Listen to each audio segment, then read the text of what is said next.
Hello, welcome back to the channel. This is Victor's Wargaming. Make sure to subscribe if you want to see a lot of content that has to do with real-time tactics, real-time strategy, military sims, and grand strategy. In here I have 8 of the last titles that I have been doing a first look on the channel. So I'm going to put those on this tier list. So welcome to my second video on the tier maker. So we're going to do this for the second time, and I have here my own opinions, and perhaps this is going to be helpful for you in this regard, because I really do a lot of demos, a lot of reviews, a lot of stuff that has to do with real-time tactics and stuff like that. And I think it's going to be a fun way to understand all of the titles that I have been showcasing on the channel. So as always, the first and the topmost tier is S tier. That is considered a must-have for me, and A tier is a potential game that I think could be good in the future, but it is not something that I would download or buy myself. It was fun means that it has made its goal, so it has completed successfully its goal, which is to entertain and make the whole time that I played it fun. C tier means it's just a meh, it exists, it is there, I don't care about it, and nice but no thanks. The D tier is something that I would not recommend even slightly. So let's begin with the first one that I have here is Conquest Tactics. Okay, Conquest Tactics. What can I say about it? It's a hex-based in which you have a 2D graphics representation of the characters. You can move the characters, and it has a lot of fun things. I remember when I was playing the demo, the thing that interested me was that there is a lot of flexibility in terms of the movement. It resembles a chess game, and it has a board. I think that the board was an important and an integral part of why I thought it was interesting. It has an arcade feeling about it, and there's like, it is cartoonish, but I think it is very, very interesting to play. Obviously, it will get repetitive as you go. It is a roguelite, it is something that at the end of the day, it is just going to be beating the enemy that is going to get a little bit harder as you go. So for the Conquest Tactics, I would say that Conquest Tactics, it was fun. It was fun. It was something that achieved its goal, and it entertains. So that's for me, Conquest Tactics is a B tier. Okay, next one, Menace. There was a lot of interest in Menace when it was about to be released. Menace was released in February, if I'm not mistaken. Menace is it's made by the same guys that created Battle Brothers, and I haven't played Battle Brothers before, but I know that it's a pretty interesting hex-based, turn-based, real-time tactics. But Menace puts everything in a new level. Menace is a 3D, and the visuals are very, very nice. It's complete 3D graphics, and the miniatures look very, very handsome. They are tiny and beautiful. There's a lot of stuff In here, it's a little bit complex. It has a lot of attributes on the different levels of the elements that are part of the game, and it looks very, very nice.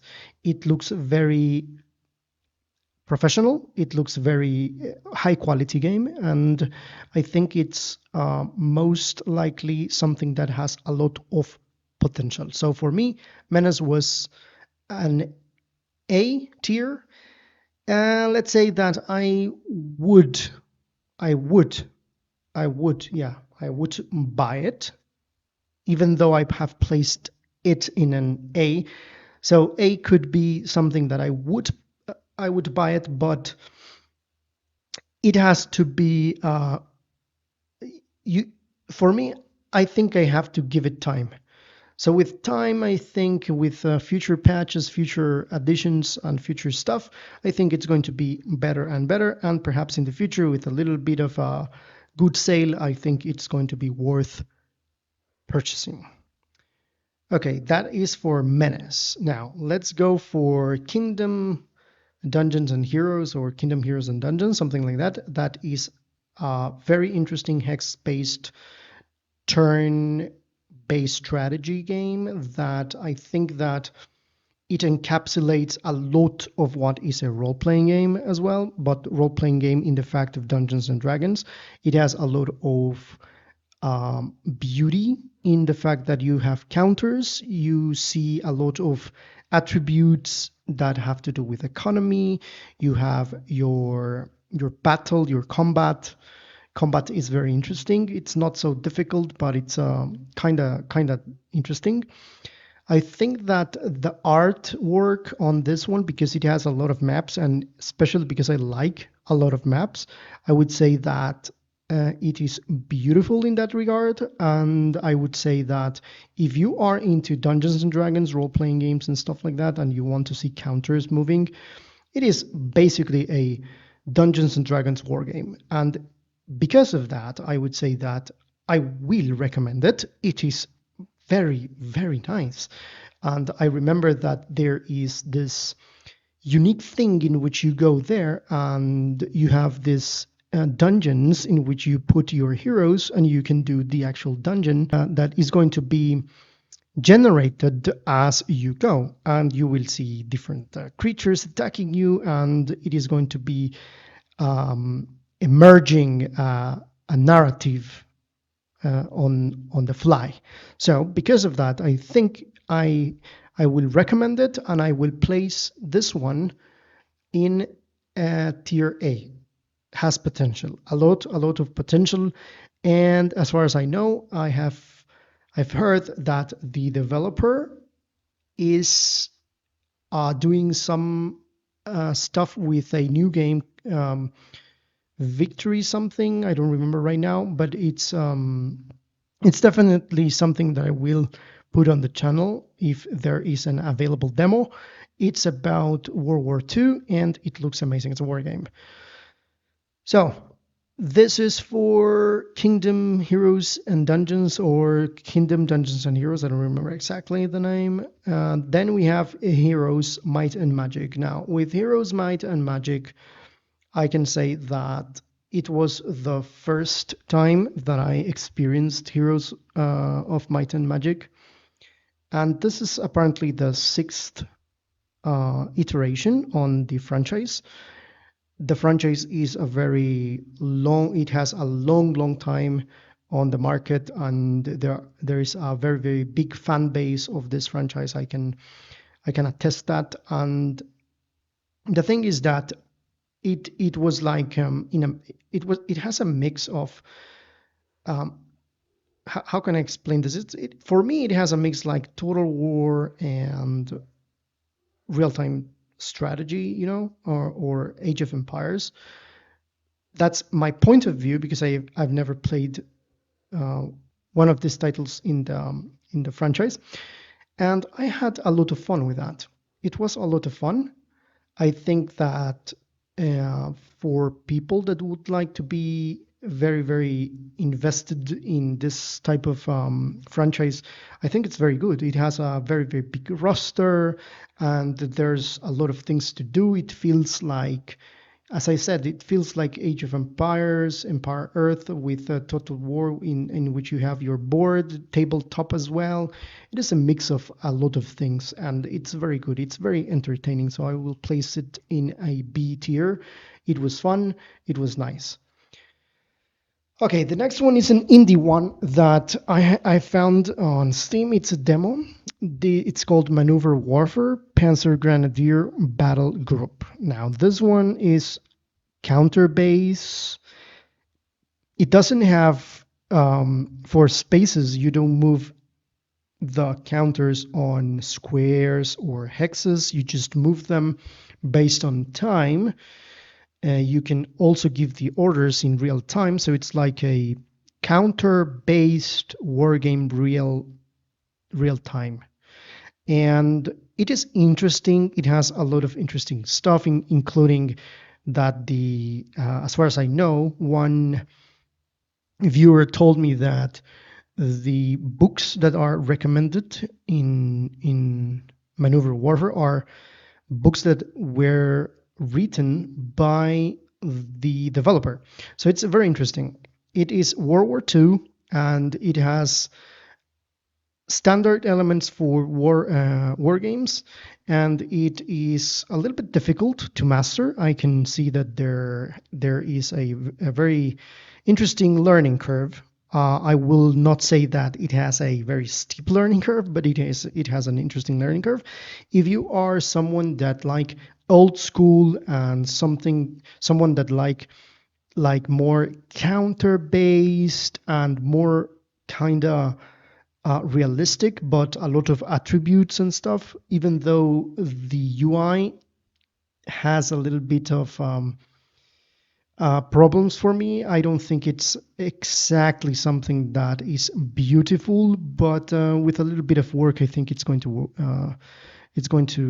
be good. So I think that Maneuver Warfare has potential. Has potential if the developer goes and focus on the UI. I think the UI has to be reworked a lot in this case. Okay, next one, Panzer Deck. Panzer Deck, it is square based. You move the units that are very cartoonish, and you move them on squares. You have to match different supplies to get bonuses, and if you don't do them, you will get a little bit of debuffs and stuff. I don't think it is like a very, very robust option. It is a very light title. It doesn't have too much. It is repetitive, but it is colorful. It is World War II. For beginners, I think it could be nice, but you will get bored very, very soon. So I don't think that I can say anything else about Panzer Deck. Panzer Deck, it was a C tier. It was a meh, so that is for me Panzer Deck. Now we have Rising Lords. Rising Lords, interesting, medieval. It has peasants.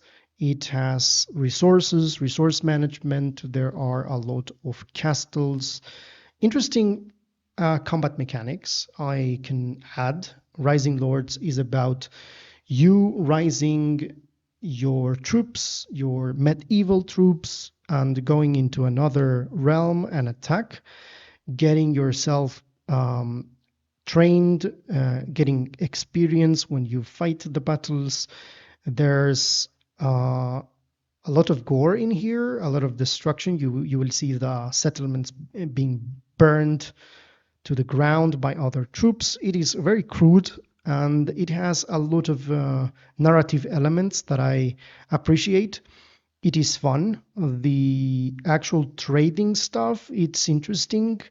You can send, if I remember correctly, money to other settlements, and then you can tax different settlements or not tax others. So it has a very robust economy system, but it is cartoonish. It is not like a very realistic, and I would say that it was very I don't know. It could be a B tier, but I'm going to place it in has potential. Has potential, and I think for me, I think for most of you will be a must-have because I have seen how you liked it, but for me, it's not that much a must-have. It is interesting, very colorful. I like the artwork. The artwork is amazing. I just mentioned that in the video that I made. But yeah, I will place it in an A tier. Okay, the last one is um, Star Dynasties. Star Dynasties is a very interesting one. Star Dynasties is like the Crusader Kings of space. You will have this situation in which you could become a complete emperor or you could become a duke of a system. You will have a couple of planets on your boot, and you will be getting resources and stuff like that. You will mostly deal with the characters. It's character based, just as grand strategy, Crusader King stuff, but on space.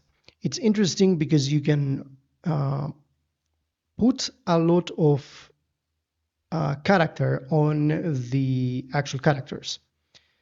I mean, you can make the character someone very interesting depending on how do you roll the character on your mind.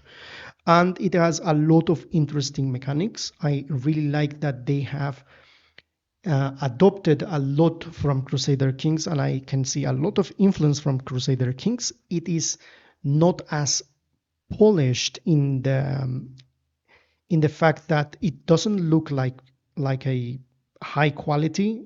I mean, it looks, don't get me wrong, it looks fantastic, and I think that the art here is very interesting, but it lacks the quality of a Paradox game. But I believe that it is robust, masterful, and incredible. It's a very interesting one, and you will have a lot of fun. You will see that it is amazing. And for me, I will say that this one is the only one that I will place in an S tier. Is a must-have. And by the way, I just bought it in a sale, and the reason that I did it is because I just fall in love with this in my demo playthrough that I did.